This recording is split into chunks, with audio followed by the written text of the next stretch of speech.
போதைப்பொருள் பயன்படுத்திய குற்றச்சாட்டில் நடிகர் ஸ்ரீகாந்த் கைது செய்யப்பட்ட நிலையில் அவருக்கு மருத்துவ பரிசோதனை மேற்கொள்ளப்பட்டு வருகிறது.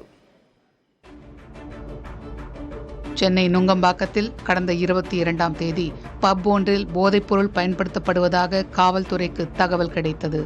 இதன் பேரில் காவல்துறையினர் நேரில் சென்று விசாரித்த போது முன்னாள் அதிமுக நிர்வாகி பிரசாத், அஜய் வாண்டையார் உள்ளிட்ட 9 பேர் கைது செய்யப்பட்டனர். பிரசாத் மீது பல மோசடி புகார்களும் வந்த நிலையில் அவரது செல்போன் தொடர்புகளை ஆராய்ந்த காவல்துறையினர் பிரசாத்தின் நண்பரான சேலத்தை சேர்ந்த பிரதீப் குமார் மற்றும் கானா நாட்டை சேர்ந்த ஜான் ஆகியோருக்கு தொடர்பு இருப்பதை கண்டறிந்தனர். இவர்களிடம் இருந்து 11 கிராம் கொக்கைன் பறிமுதல் செய்யப்பட்டது. பிரதீப்பிடம் நடத்திய விசாரணையில் நண்பன், ரோஜா கூட்டம் உள்ளிட்ட படங்களில் நடித்த நடிகர் ஸ்ரீகாந்துக்கு முன்னாள் அதிமுக பிரமுகர் பிரசாத் மூலம் போதைப் பொருள் விற்றதாக தெரிவித்திருக்கிறார்.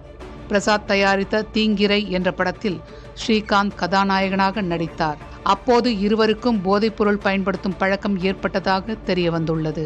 நடிகர் ஸ்ரீகாந்துக்காக பல முறை பிரதீப் குமார் பிரசாத் மூலம் கொக்கைன் சப்ளை செய்ததும் தெரிய வந்துள்ளது.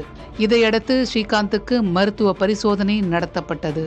இதில் ஸ்ரீகாந்த் போதைப்பொருள் பயன்படுத்தியது உறுதியானதால் அவரை காவல்துறையினர் கைது செய்தனர்.